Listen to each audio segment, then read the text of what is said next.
Whoa! It's Amigos, episode 373.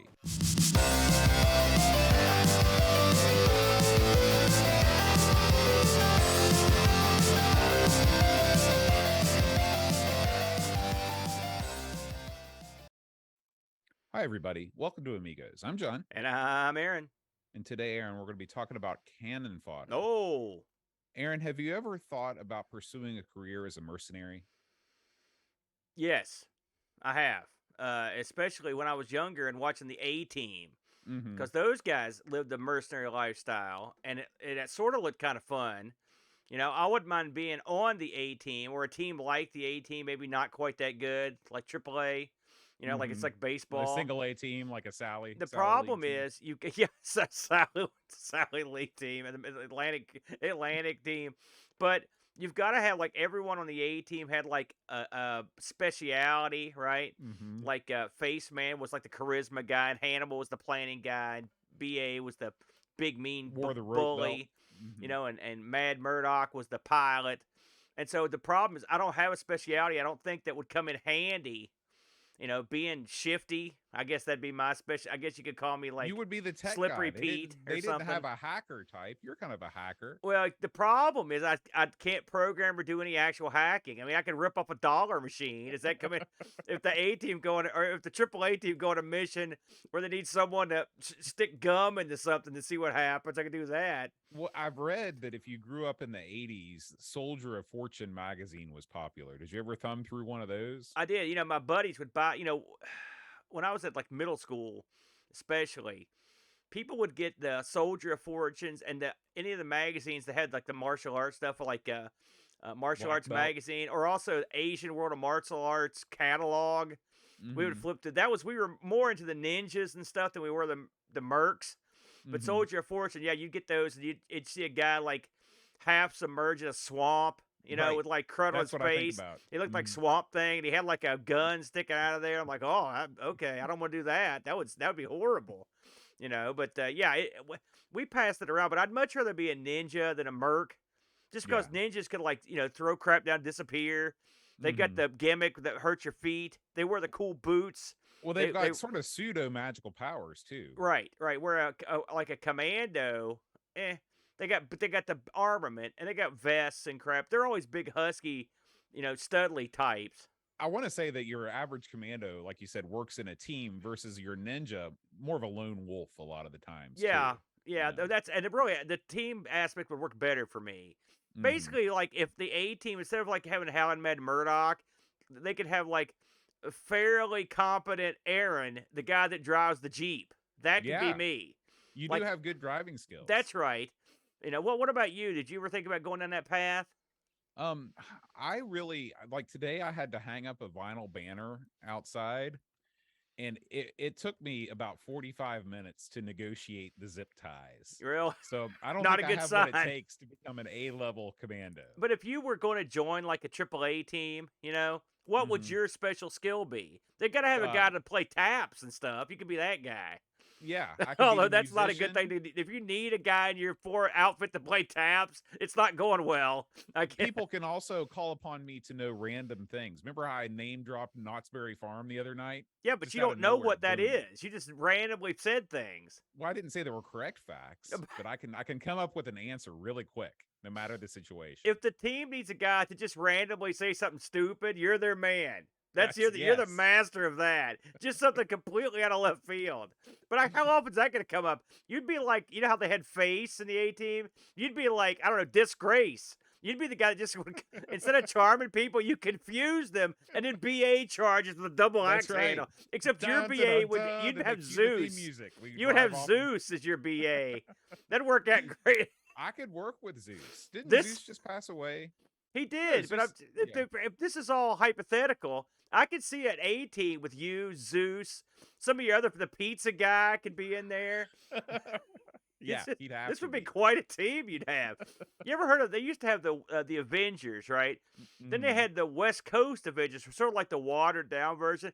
Then they had like something called like it was like the Mid American Avengers, and these are the lowest of the low. I That'd be cannot like your believe that was a team. thing. The Mid-American It was Adventures. something like that. It Oh was my like the gosh. Midwest Avengers. They were the real duds. Like rolling in from St. Louis. It's like, That's what are we right. doing here? Somebody's got to protect, I don't know, Protect the heartland. Oklahoma and Denver, places like that. I don't know. Yeah. There you go. Yeah. All right. Well, Aaron, let's talk about this week's Amiga news.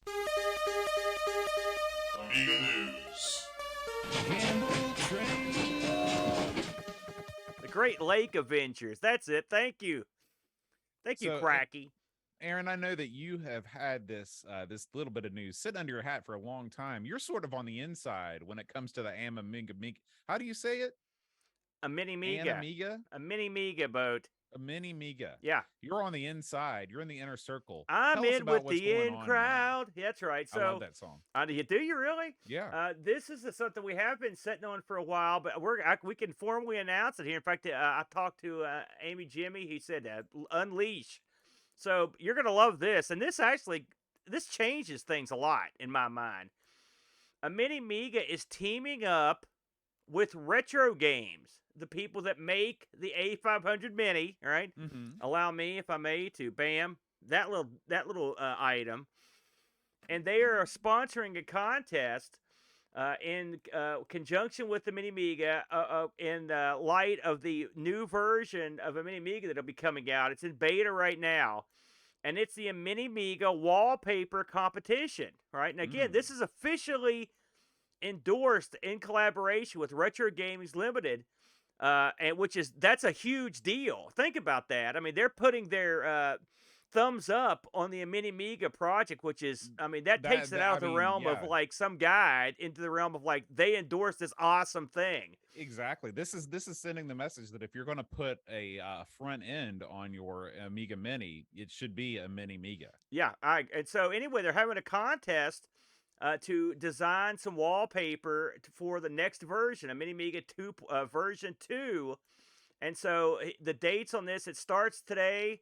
And he's got this dated the 20th. So we're actually dropping the ball on this early, dropping the date. This will start tomorrow and will end on November 30th of 2022. Okay, so this runs from October 20th, 2022 to November 30th, 2022. Design wallpaper. First prize will get you a A500 Mini. Not bad for just making wallpaper.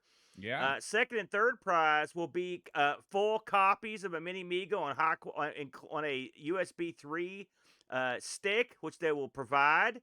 Fourth place will be a set of floppy inserts with the Commodore logo for the Mini Amiga, which is being sent over by Retro32, who makes those. This is sponsoring this event. And fifth prize will be a set of inserts for the Amiga Mini without the Commodore logo. So I guess you're on the fourth prize you get 2, and the fifth prize you just get the 1. Again, sent over by Retro32. I think this is dandy. All the contributions that he gets are going to be included in the new version of Amiga Mini, so you'll get your choice of wallpapers. He's got a list of rules here. You can check this out on minimiga.com. And minimiga.com/wallpaper. We'll link it at the bottom of this thing when we post it. And he's got some ideas about what you could say in this and words you can use and what they're looking for in terms of the technical side of the wallpaper. And, of course, the contact information on where to send this wallpaper. So, again, this is minimiga.com. Will take you to where you need to go to find this out. The contest is great.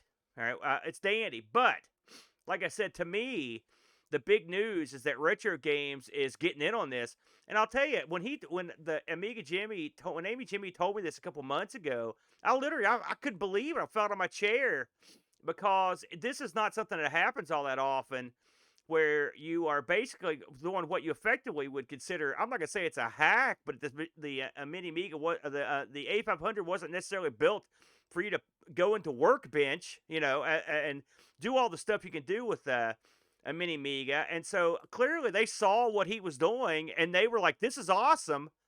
Let's endorse this," and that's what they've Mm-hmm. done. So the endorsement to me is the big news, and the wallpaper contest, which is great, is sort of the secondary big news. So this is great stuff. I did a video on. I've got a beta of a mini Amiga version 2. In fact, I use it all the time, and I really, really like it. And uh, someone called me to task a couple weeks ago on picking up an Amiga Mini a while back, and I felt like I was obliged to do it, Bo, because we talked about it for so long. Whether it would be real or not. And also, they're cool. They're expensive, but cool. But as I mentioned to the fellow that called me out, if I'm going to buy one of these, I want to push it to the limit, and get as much out of it as I can. And I think this is how you get as much out of it as you can. So Now, if you were just going to give a quick pitch on a mini Amiga, because there's tons of people out there that are using their Amiga 500 minis and yeah, are happy with it, what do you gain by installing a well, mini Amiga? wow, you gain so much. A mini Amiga 2 is a bootable image that you'll put on your SD card. I've got mine on an external USB device, and you go into the A500 Mini, you go into the directory where you would normally run stuff, and you just run the file, and it takes off. And what it does is it loads up a full workbench, and I mean this thing is fleshed out with all the stuff you would want. And the ability to run all the WHD load games you want, all the floppy images you want, and to basically run them with a better version of the software that emulates the Amiga on the A500 Mini. It's got everything short of a network adapter. It's got everything else. I mean, it's top shelf. It runs at a very good clip. I did several streams with the A500 Mini, and I've played it quite a bit, and it's great. It exponentially improves the experience of the A500 Mini, and it's free. So, I mean, I don't know what else you can say about it. It's a great piece of kit. I urge everyone to check it out. If you go over to AmigaMini.com or check out the Mini Amiga Discord, which you could get to from AminiAmiga.com. It's a great piece of kit, and like I said, now being on board is Retro Games Limited, the makers of the actual device. I think it's a great thing. It sort of renews my faith to a certain extent in these corporations that they're actually reaching out and holding hands and skipping merrily with the local hackers and programmers and people that put the work in to flesh these items out, Bode. Yeah, I agree. It's very cool. All right, Aaron. Our next story comes to us from Indie Retro News. We talked a little bit about this a year ago, but there are new developments, Aaron. New developments on the Street Fighter 2 tech demo. Oh, This is of course, the original Street Fighter 2 on the Amiga had a few problems. It was not quite arcade perfect. What sorry. You're trying to kill me. Yeah, no, it was not arcade perfect. Correct. what Niso Games is working on a Street Fighter 2 using the Scorpion engine. And there is it's funny because this is the exact same thing they said last time. They said we have no intention to continue working on this. That was a year ago. They put out this new thing and they were like, while we still have no intention to continue working on it, here's a new tech demo to celebrate 1 year after the previous release. Yeah. So they keep making it better, even though they keep saying they're not going to make it better. Well, I like the fact that they're working on this. Listen, the Amiga got one halfway decent Street Fighter, and that's that Super Street Fighter 2 for the CD32 that has the 6-button support. It's not perfect. It doesn't look this good, but it's playable. They implemented all the buttons, and it looks okay. This looks more like Street Fighter should, just from looking at these videos. If they can implement the proper controls on this, I think you could have yourself I think the Amiga can absolutely run Street Fighter. Sure. I mean, listen, we just covered Mortal Kombat 2 on our last show, and say what you want about the control scheme on it or the disc swapping, but when it came down to brass tacks, the Amiga could run Mortal Kombat 2. And in my mind, Mortal Kombat 2 is a more complicated game to run than Street Fighter. And so, with a few concessions, I think you could have a pretty decent Street Fighter. I mean, we're looking at this now, and I'm looking. It looks like much like Mortal Kombat. It doesn't have the parallax or anything, but I mean, really, that stuff's sort of secondary to the gameplay. If they can get the gameplay down and looking like it looks here, I think they're on to something. And I think a lot of people would like to see it. Hey, I'm not the only guy on the Amiga that likes fighting games, boat. There's more than just me. We want some action on this, so I fully endorse this. And this Scorpion engine, I love this thing. It thing's getting stuff done that I want to see get done. So I applaud their efforts, and I hope they'll continue. I hope they get enough feedback that will get them involved to keep going. Yeah, or hand the project off to somebody that is interested in developing it. Because I mean, it's not like they haven't done anything. They've come a long way. Yeah, and somebody might be able to build on this in the future. Yeah, I endorse NISO Games. I really hope you guys actually keep going with it. Because I mean, why quit now? You're on it. Keep going. Our next story, Aaron, is another game update. Suveron Soccer. Ooh, Suveron. fancy You sounding. know that it's got one of them umlauts on it on the over the A. Yeah. That's how you know it's going to be great. Is If that you what those take are a look called? at this one- Umlauts? Holy Yeah. smokes. What I did didn't you know think that. they were called? I don't, little thingies. I don't know what they're called. They might not be called umlauts. I don't know.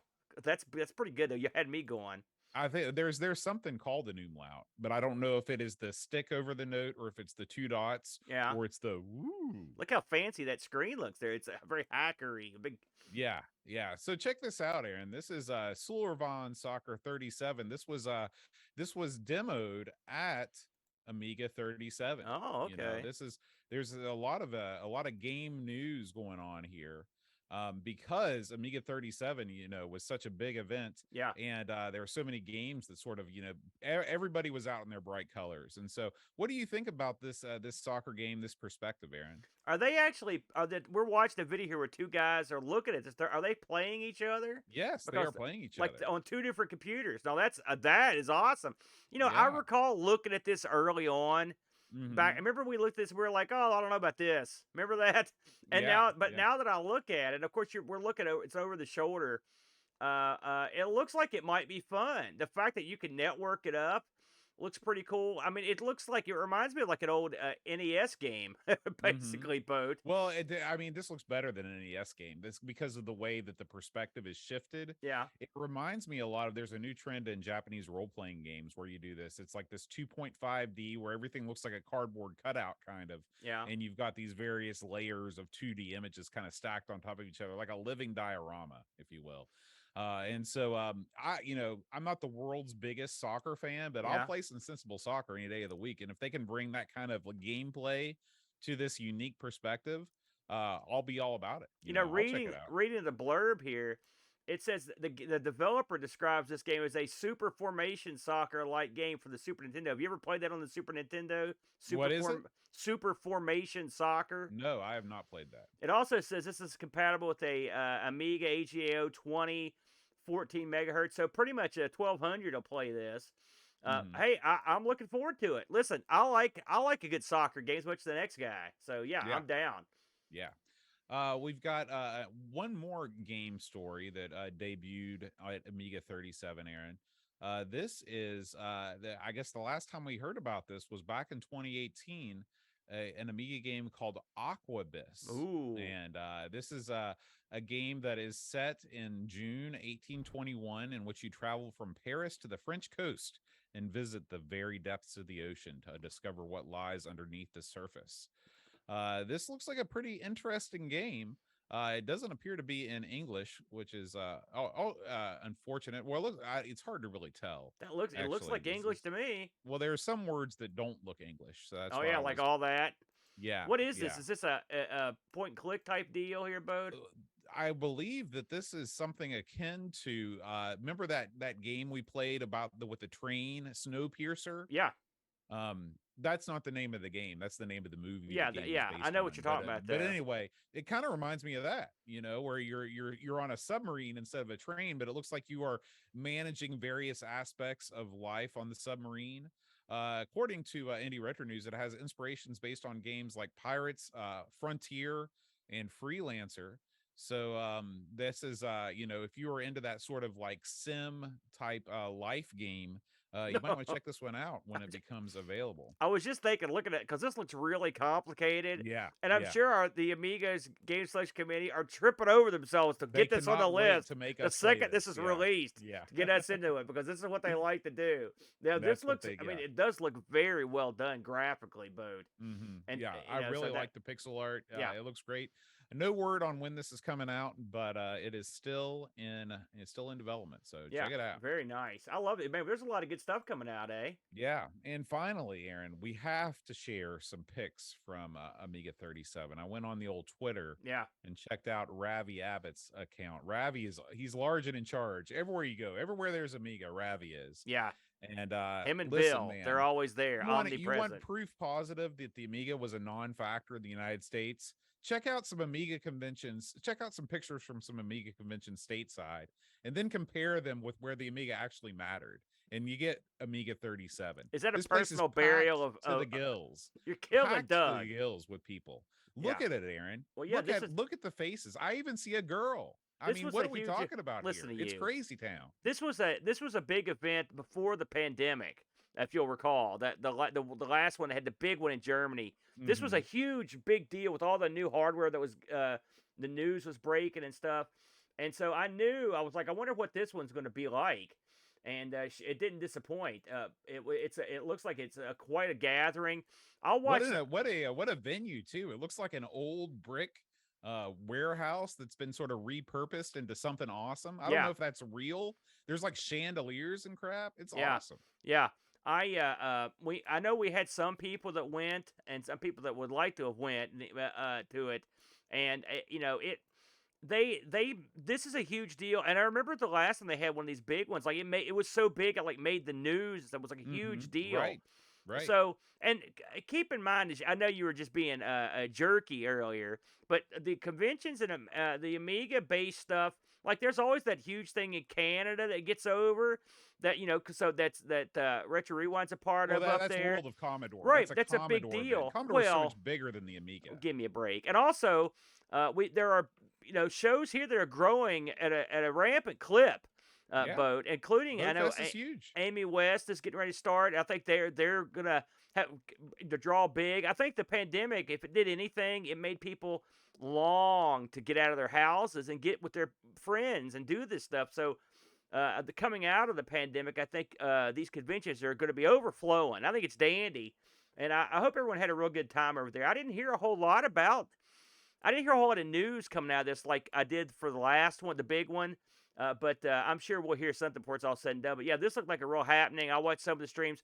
All of the people you would expect to be there were there, but that's for sure. And like I said, all of those games that we just talked about, they all kind of had Amiga 37 debuts. But you're right, a lot of times you do get some really big announcements, and this one seemed like there wasn't anything earth-shattering announced at Amiga 37. And we should mention that this isn't on the list here, but we'll mention this because you've been a fixture there for a couple of years. They are prepping for the Amiga Ireland event, right. which and also Ireland. another event that was really getting big. Right. I don't know. Did they move back to their old venue this year? Is that what I heard? They're still at the Sheraton, which is where they were in 2020. But yeah, that is coming up in January. So as that event approaches, we'll make sure and keep you abreast of anything going on, and also reminders. If you're lucky enough to live in Europe, you can head on over there and live it up in Athlone. What year did you go last? Was it 2020 or 2021? I went in 2019 and 2020. That's right. So 20. Did they have it last year? I don't remember. Year, I believe it was a virtual event. Okay, that's what I thought. So, what did you think of the venue? The second venue, the last one you were at? It's huge. I mean, it's really, really big. It's a lot. I mean, it's not nearly as big as Amiga 37. That's massive. But it's a very good sized space. And it's perfect if you're the kind of person that really wants to go there to learn, if you want to take the courses and the lectures that they offer. Yeah. Because they're sequestered off in a separate space. And it's definitely conducive to learning. Then of course they've got the big social hall open too. And it's a great venue. I wish that I would have stayed at the Sheraton. A lot of my problems with Amiga Ireland came from the fact that I stayed at an Airbnb place where it was just people were just crazy all night, couldn't get any sleep, and it's hard to function in my normal cheerful capacity when I haven't slept well. You like a good night's sleep. I know do. you do. Now, wasn't the just to close this out, was the second one you went to near that ancient bar that They you? were well. Athlone is a very small town, I so see. both places were near the I ancient see. bar. What's the West Virginia equivalent? Coal Miners Lounge. No, I don't mean the bar. I mean the town. West Virginia equivalent would be somewhere like Bluefield. No, wait a minute. You're equivalent. This ancient, awesome tavern with the Coal Miners Lounge, No, where we saw the little people wrestle. That's where I don't see that. Coal Miners Lounge is somewhat historic. It is? For what? Yeah, the bench wrestling. The last beer joint on that side of the road between here and Milton? You're burying this place. We don't really have any historic taverns because historical West Virginia has been a dry place officially. And so, there you we go. don't really have the historic tavern going for us. I can't even think of anywhere in Charleston. Like, what's a historic bar in Charleston? I guess you got like the Empty Glass, the Blue Parrot. That'd be it. Those are all, that's junk though. Do you know what's speaking of historic, Boat, do you know what's making history each and every day?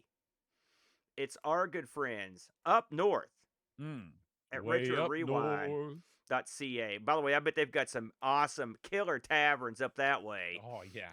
Getting some of that Labatt Blue or whatever. Mm-hmm. But there will be no Labatt drinking in the hallowed halls of RetroRewind.ca. And why is that? Because they're busy up there repairing Commodore products, TRS-80 color computers, and they're doing it like no one else can. Why? Because Frank up at Retro Rewind and his staff have decades of repair experience, top shelf, top level repair experience. Do you have a Commodore product that needs a good recapping? I saw a video this week, and they said, listen, if you haven't got your products from the 80s recapped, you might as well write them off. They're done. That got me scared because I don't have anything hardly recapped. So I got to get on the ball and get with Frank because I don't want my stuff to all the caps to get all nasty and destroy the board. I keep seeing this stuff over on Chris Edwards' videos of all these mauled boards. Don't let this happen to you. No, contact Frank at RetroRewind.ca or get off your hiney and do it yourself if you've got the jack, because you can go to RetroRewind.ca for all the top level repair parts you need. You need a cap kit. Frank will send you one out, and it's not just some caps that he bought from some schmo down at the hillbilly flea market. These are the best caps on the market. These are endorsed by all the big players. You got to go here to get where you know you're going to get the best stuff. Now, on top of that, he's got diagnostic ROMs. He's got SD card solutions. He's got accelerators, Boat. He's got everything you need to enhance your experience with your Commodore machine or your TRS-80 color computer. I think RetroRewind.ca is a surefire bet, Boat. Yeah, and if you use promo code Amigos10 when you check out, you can save yourself 10% off the already low prices. That's free money. That's it free is. money, Boat. Good God Almighty. We thank Retro Rewind, and we appreciate them being an official sponsor of the Amigos podcast. Absolutely. Let's talk about Cannon Fodder, Aaron. You ready to get into it, brother? Let's do it, man.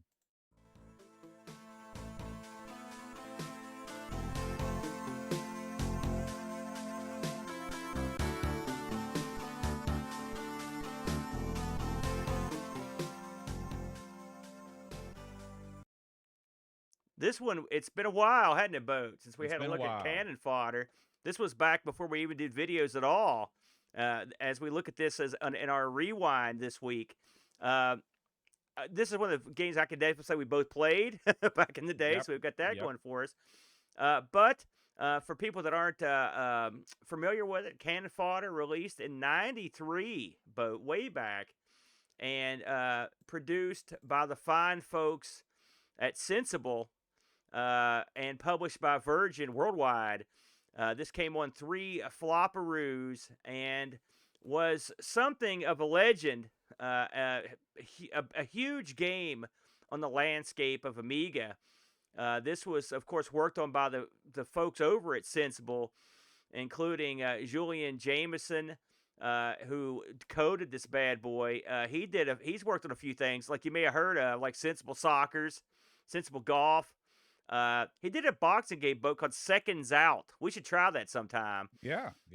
The graphics on this, Stuart Cambridge, He worked on many of the above titles, so the sensible titles. He also worked on a few others, He's CyberCop. also he's most famous contemporarily known as the artist behind RMC's retro coloring book. Oh yes, absolutely. I'm glad you mentioned that. I totally forgot about that. He worked on a couple other games, including Executioner and Feudal Lords. The music on this, the legendary music, which you sort of alluded to when you opened the show. John Hare, who, among other things, he did all the Sensies, the Megalomania, WizKid, and the sound effects on this, the very well-traveled Richard Joseph. He's done tons, including work on the Chaos Engine, the James Pond series, and of course, who can forget his efforts on Rise of the Robots? I should mention, just for fun, that the ports of this game, and I will talk about the ports in a second, but the Super Nintendo, the Mega Drive / Genesis port, and the Jaguar port were musiced up by Alistair Brimble, another one of the show's favorites. Okay. So I thought I'd mention that as I saw him float by in the credits. This game was surprisingly ported. Surprisingly, because some of these systems, it baffled me when I saw that the ports were there. Our good friend, the Acorn Archimedes, of course, the Atari ST. These are ones you would expect. Here's the ones I didn't expect. The 3DO, for example. That surprised me. The Jag, the Atari Jaguar. That surprised me. The Super Nintendo surprised me, although it does, in fact, support the mouse. I don't know if did you ever use the mouse on the Super Nintendo boat? You know, I played a lot of Cannon Fodder on the Super Nintendo, but I never used the mouse. Did you ever use the mouse on the Super Nintendo? Yeah. Is the mouse any good? It's fine. Really? I mean, I used it for Mario Paint. Yeah, I've never even touched it. I don't know what it even how it feels. Yeah, I mean it's an old computer mouse. Yeah, of course DOS got a port, Genesis, and the one that struck me as the really strange one out of the group, the Game Boy Color got a port of this boat. That did shock me. Yeah, that was a real Yeah, I was real surprised by that. So, what the heck is this game, boat? Cannon Fodder. Well, Sensible, when they decided they were going to make this game, they were looking to do something different, non-sports game. And so they thought they would go in a different direction. And so they had made a Megalomania and decided, we could probably use some of this engine, some of the Sensi soccer engine to do they would do some kind of overhead, the Sensi way with the little guys running around. So they took out their colored markers and started writing up pictures and stuff. That's the way they worked over there, if you can believe it. And they worked out what they wanted it to be like, and then they went to work on it. So they designed their games in a much different way than a lot of people would design a game. And they took aspects of some of the other things they did, and they crafted what became Cannon Fodder, which is a military game. In which you lead a squad of varying numbers through the game to try to fulfill missions, objectives. Sometimes the missions can be stuff like kill everything on the screen. Sometimes it's blow up buildings, stuff like that. Boat, as this thing booted up, of course, knowing you'd seen this before, how does this strike you when it comes up? The opening, of course, is very well known with their song. It's a very stick in your head sort of tune. The little still shots of the guys in their military outfits. How does this all get you when it comes up? Everything about this game is memorable. Yeah.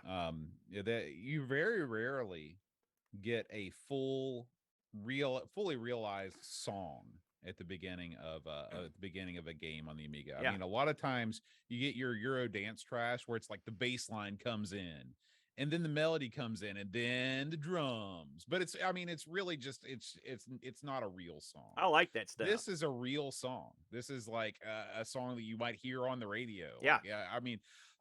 It's combined with the a photo slideshow of the Sensible team.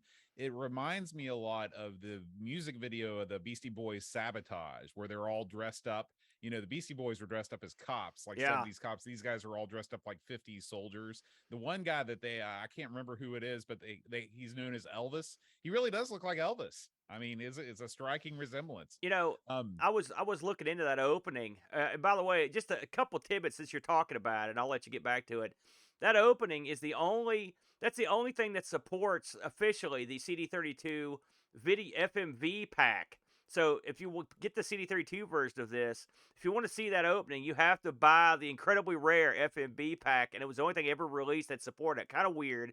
I also read that they hired a news cameraman, and they went and bought those uniforms. They'd rented the truck and some of that gun stuff. So this was also something they did on. They actually sort of kind of semi planned this little, I don't know what you call it, movie or opening, and then basically screwed around. That's the Right. that's the video. But I like they did sink some money into it. I mean, Well, a listen, couple $100.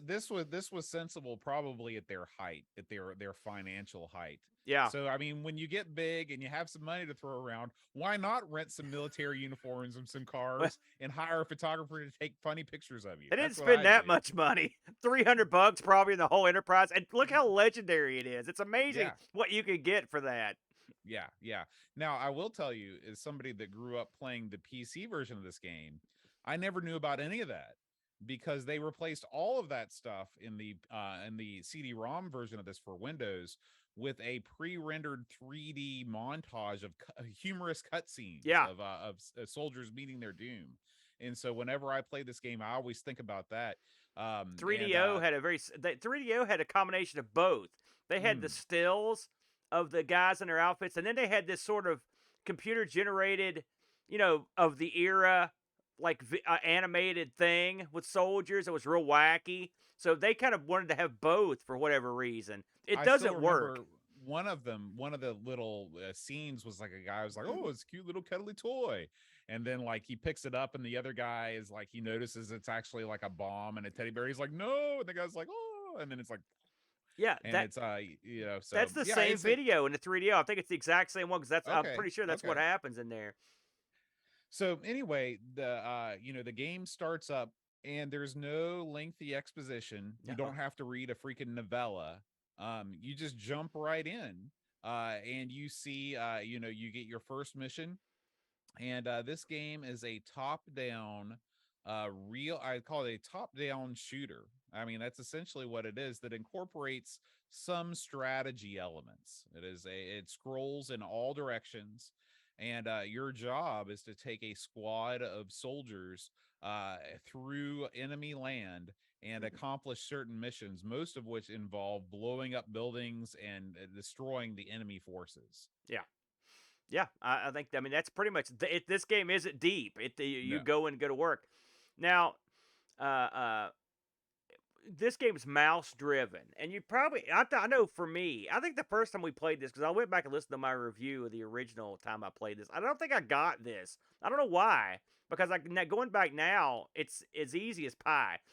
This game does a lot of stuff right. All right, the very first mission, kill all the guys.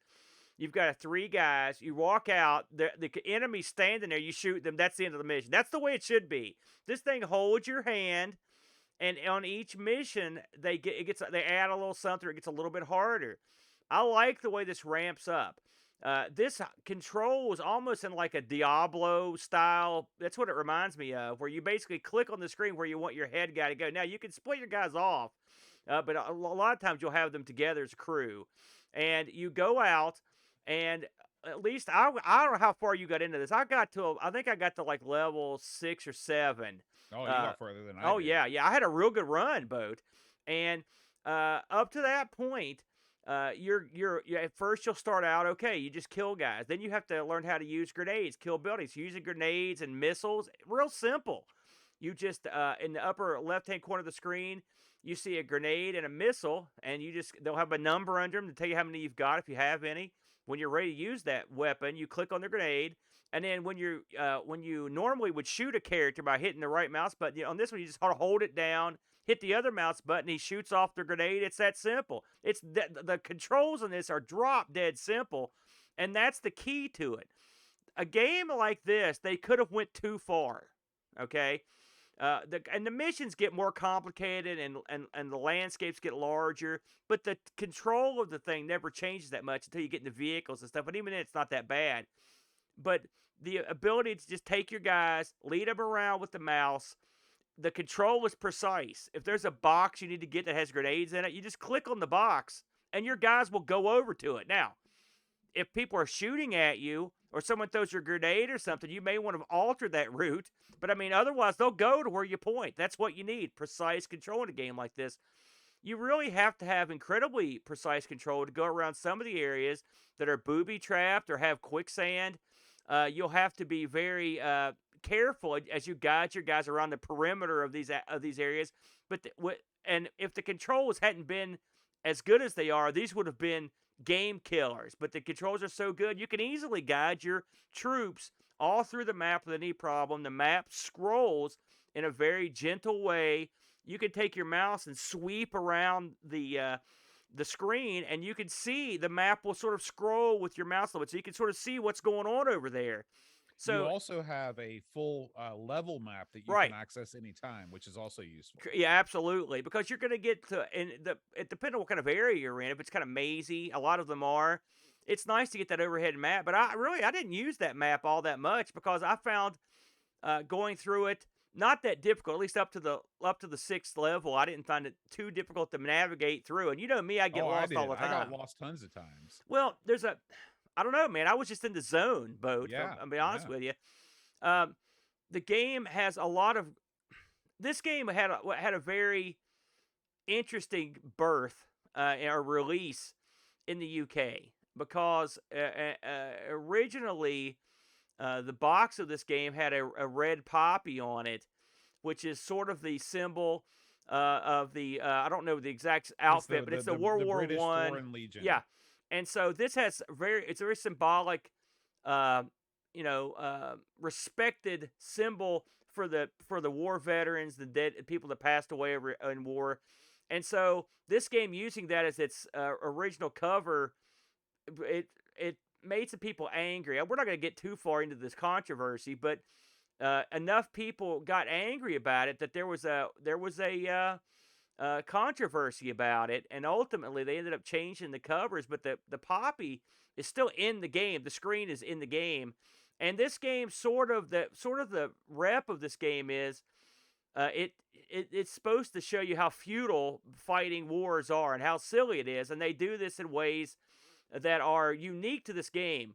When you start the game, you'll see a big line of people come across this mountain and down this path, and they'll let 3 guys in, and that's your first 3 guys. And then every time you lose guys going forward, they just let more people out of this line of guys come in. But you start noticing gravestones on the hillside where the guys that died that you were playing are dead. It would be like if the Army Recruitment Center made you walk through Arlington Cemetery on your way there. Yeah, on your way to the battle, like literally. Right. And then whenever you finish a level, whatever guys got killed, there's a roll call of the dead. It shows them, and it plays this real somber music. And so I think the game, listen, I don't know. I think sometimes this whole thing gets overplayed a little bit. But I do think that they had this in mind when they made the game. Mm-hmm. You know, I don't think it was ever a huge deal. But there is something to it, and it adds a different flavor to this game that makes the game even more unique than it already is, this aspect. Because you do sort of feel bad. It's not like you just got soldiered. It's not like they're lemmings, where if a lemming falls off a cliff and dies, who cares? It's a lemming. But if Fred falls off the cliff, and then every time you go to that screen, you've got to see Fred's headstone up there, I don't know, you feel kind of jerky about getting Fred killed. So it makes you want to protect your outfit as much as you can. And also you have a limited number of guys as you go through the game as well. What was your take on the gameplay and some of this extracurricular stuff? Yeah, you really hit on a lot of the same points that I wanted to bring up. The control in this game is perfect for what it is. Like you said, it's got very Diablo-esque control where you're clicking on where you want to move to. Yeah. And that makes the strategy of the game, it makes it easier to sort of accomplish what you want to do strategic wise. I will disagree. I think that I don't know. I didn't get that far, but I could already tell. I got to like stage 5. And I could already tell where there were going to be places where I might want to split up my guys. But I mean, we're watching a guy play mission 10 or level 10 right now, and he's still keeping his guys together. So maybe you're right. I never did it hardly, but you can. You can if you want to. And Yeah. I guess it's almost like an insurance policy too, where it's like you don't know what you're walking into, so you're going to leave one guy behind just in case things go south. Actually, I heard the opposite. You would have a guy go scout, and then that Oh, way you know okay. where stuff's Yeah. at. I never did Sure. that. Of course, I Sure. also used autosave and stuff too, so Yeah. that might have changed my tune on it. But this game, most of the time I'm going to be harsh on a game for not having in-game music, but I think this is one of these games where the sound effects really carry it, and there are enough musical interludes that you don't miss having the music. You get music when you start a mission, you get music when the mission is done. And of course you have the famous intros, and then in between you kind of get the sounds of the jungle. You get Yeah. the rushing water and insect sounds and things like that.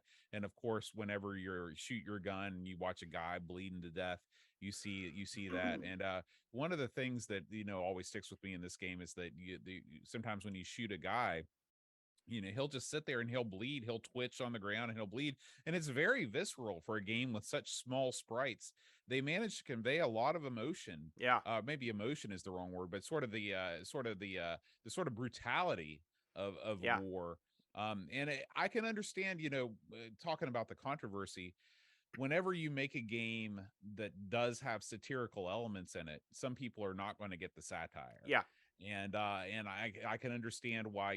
I can imagine the British Foreign Legion, which ostensibly were World War I veterans Yeah. who were aged at this time, World War II veterans. They probably weren't playing a whole lot of video games, and so I can understand why they made the decision to take the poppy off. I know the poppy is a big deal in the UK. It's almost the sort of the same as the flag here, where it gets politicized, which politicians are wearing the poppy, etc. And so but yeah, this is a classic. It's an all-time classic game, and that's not something that I say about a lot of the games that we cover on Amigos. Yeah. This is a game that is totally unique. It's totally playable. It rewards repeat play. It's got, I think, I read a lot of reviews on this game saying that the difficulty curve was too steep. Yeah. I didn't find it to be that way at all. It's funny you Like should said. mention that, because Mhm. I didn't play 10 hours of it this week because we're on a short week, but I played quite a bit. And I found, I'll get frustrated pretty easy if I'm honest. And we've played some games. I just got finished playing Glover, for example, on ARG, and I was at the end of my wit's end in terms of my frustration level. And so this came in, and I don't like the controls of Diablo. I'm not a big fan of Diablo, but this game this time around, man, I just got into the zone, and it's just one of those times where it hit me. This Yeah. is fun. I see Yeah. what I'm doing here. And listen, I've got a theory on this because I was the same way. Yeah. I came around on this game in a major way because I don't think that I gave it a stellar review the first time around. I didn't go back and listen to our old episodes. It but was I a don't pretty think I was- generic look at it, if I'm honest. Yeah. And I got farther playing this week than I've ever gotten, and I've gotten more enjoyment out of it. And what I think is, I think that since episode 30 or whatever, we've gone on to play 330 games. We've probably got a little bit better appreciation of what makes a game good and unique because we've played so many more games since then. Yeah. And I was able to really kind of think, man, this is doing something different. This is doing something cool. And it's never really been repeated. I mean, there is Cannon Fodder 2, Yeah. but apart from that, there, as far as I know, there's never really been another game like this. There was a game released on Steam under the Cannon Fire moniker, but apparently it's horrible. I've got a theory too on why I like this more, and I think you're dead on. But also, man, back when we first started this show, it was such a hassle just to play the games. Yeah. There was no SD Yeah. solution. There was no easy way to hook it up or save states. We didn't have any of that stuff. There was no 500 mini.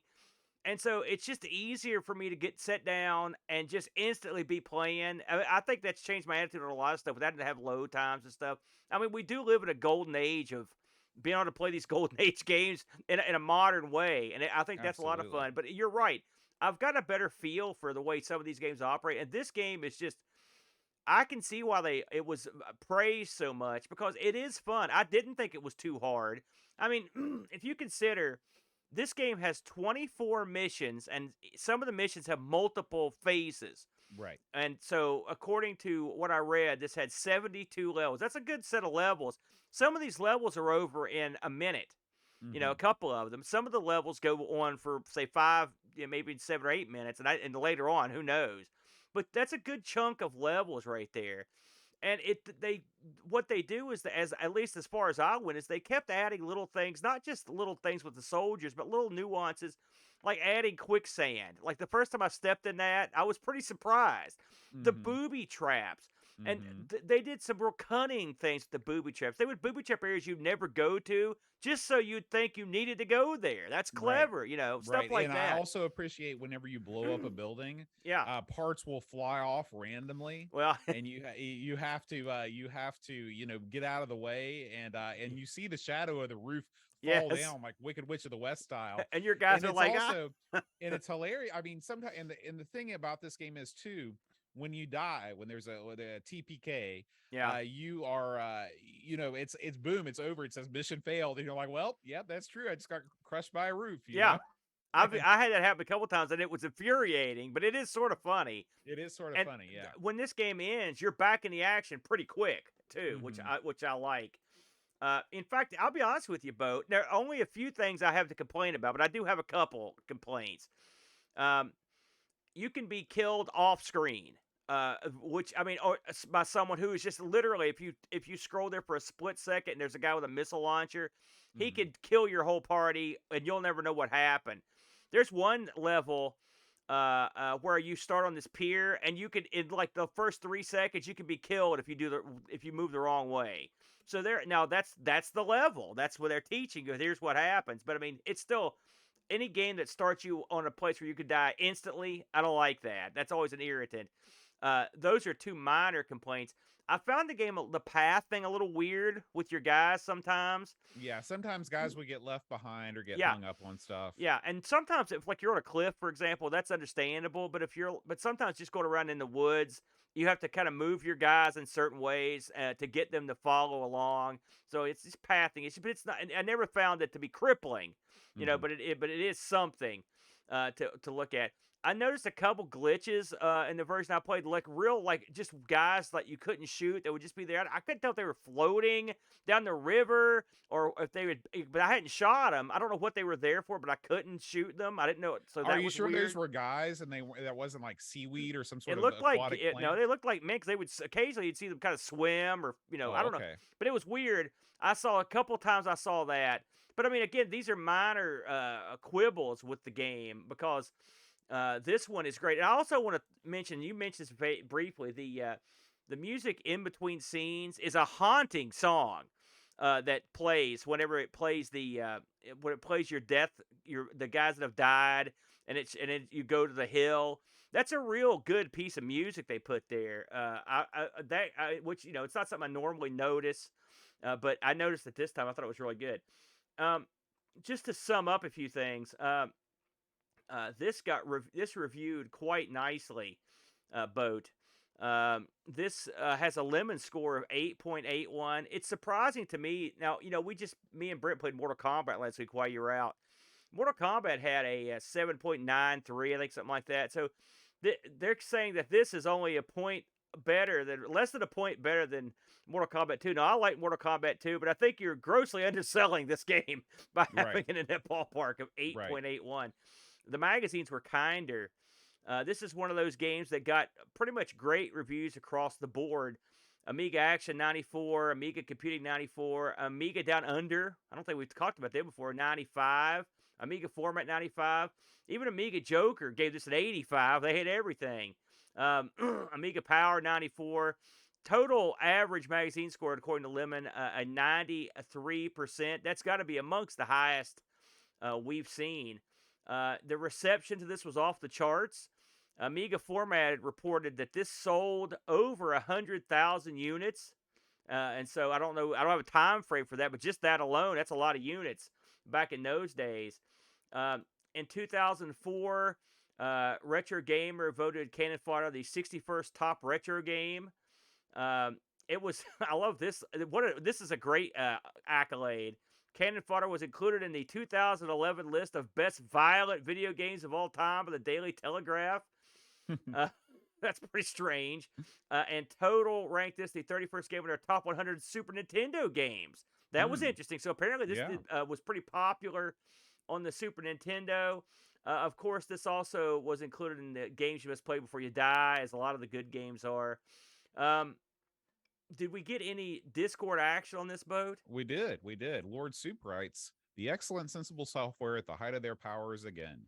Simple to learn, but a fierce challenge. Strong anti-war message, yet brutal, funny, and poignant. All with teeny weeny little soldiers. Yeah. The Amiga is still the best way to play Cannon Fodder. I loved it then and still love it now.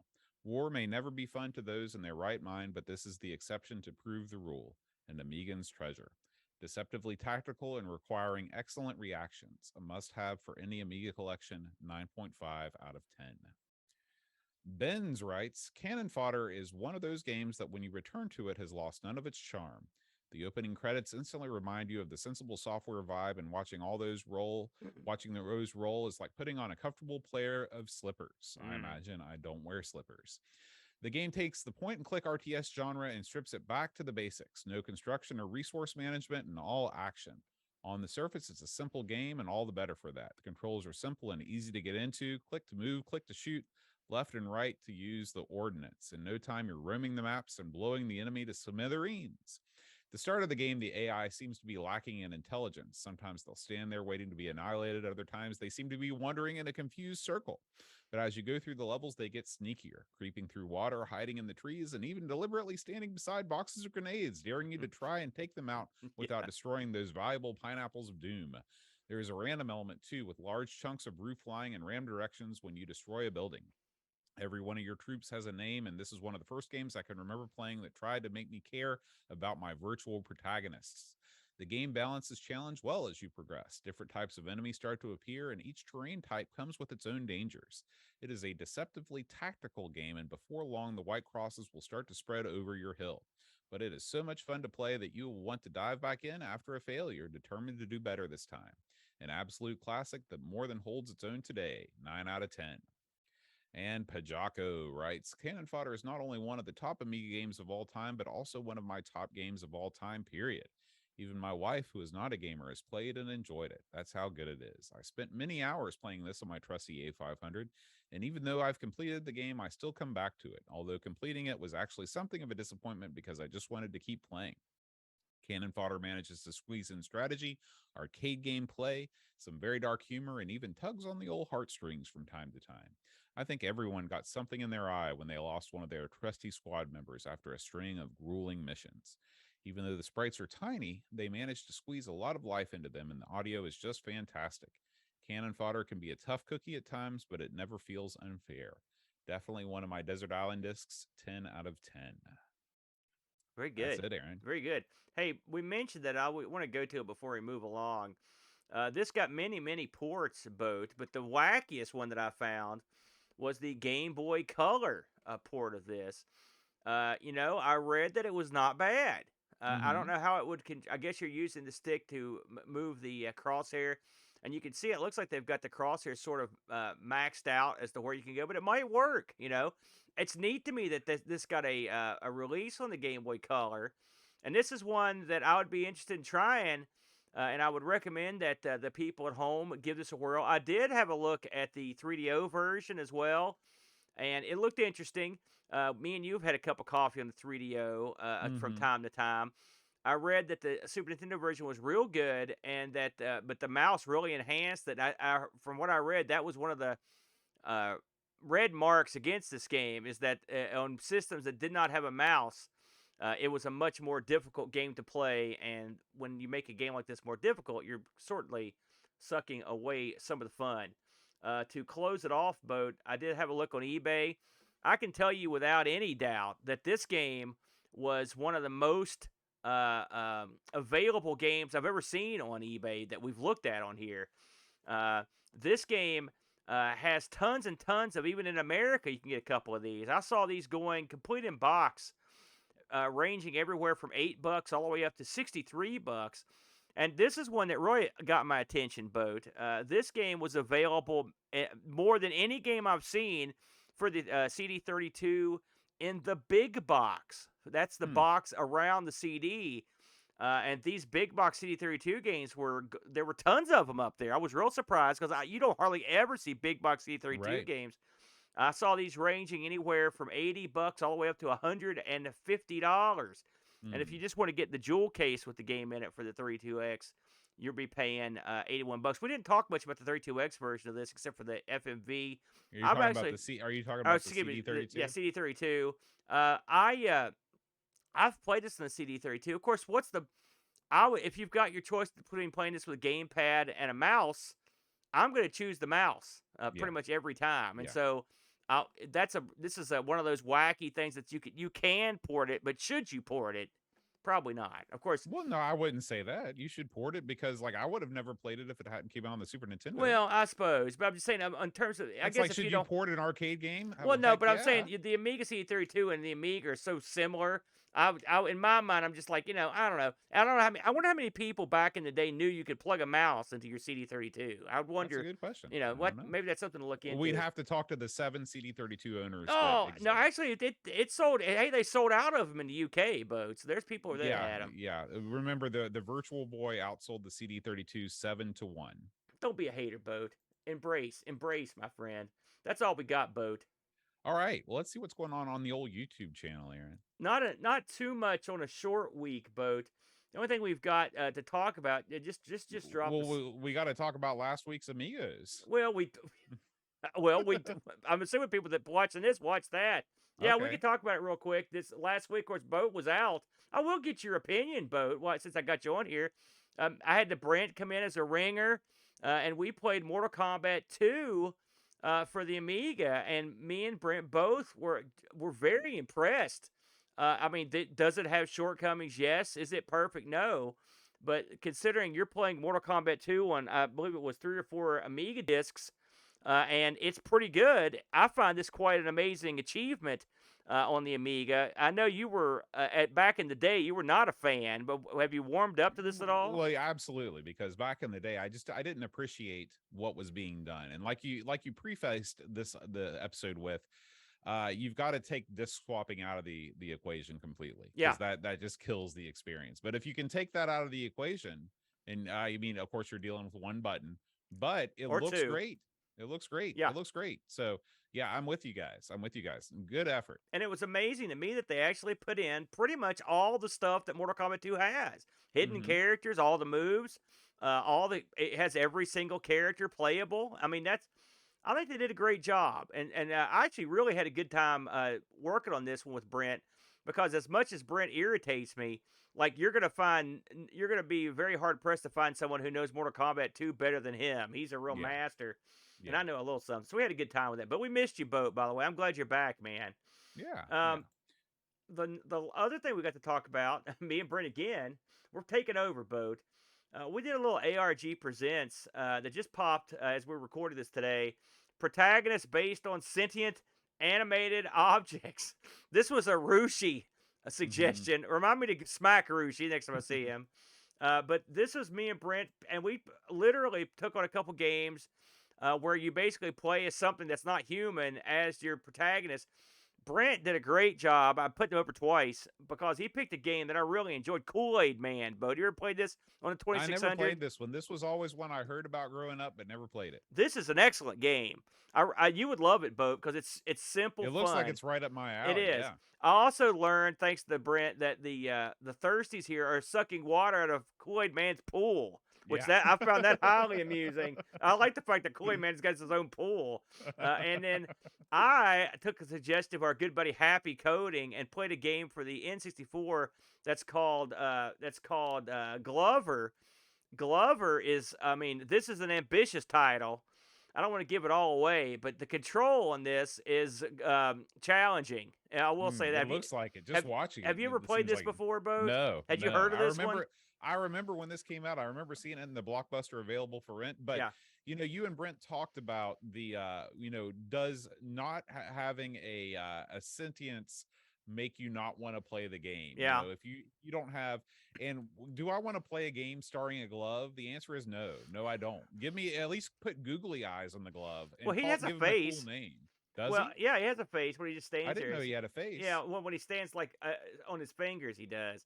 Oh, This okay. Well, this I take it game's all back then. I do want to play this game. this is one of those games where you see it, like we've all heard about it, and you were like, and then you never. Hmm. And this is that game. So when Yeah. you get to play the and you get what you get. But I like this episode.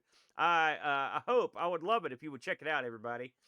That's all we've got on the Amigos side of things. On the stream team, we had one release. This is the Happy Coding home cooking. Speaking of Happy, who gave me the suggestion for Glover, this is his continuing series of talks on programming for the ZX Spectrum. Again, you're learning tips from someone who I would consider a top level games programmer on the system, not just because he put me in the game, just because he's a good hand. We've seen him firsthand sit down and go to work on this, on programming this stuff. So these are always good. And he just gets in here with some of his buddies and goes over tips, tricks, and coding advice for people as they make games for the ZX Spectrum. Pretty neat, Boat. And so if you're Yeah. into that sort of thing, Very cool. check him out.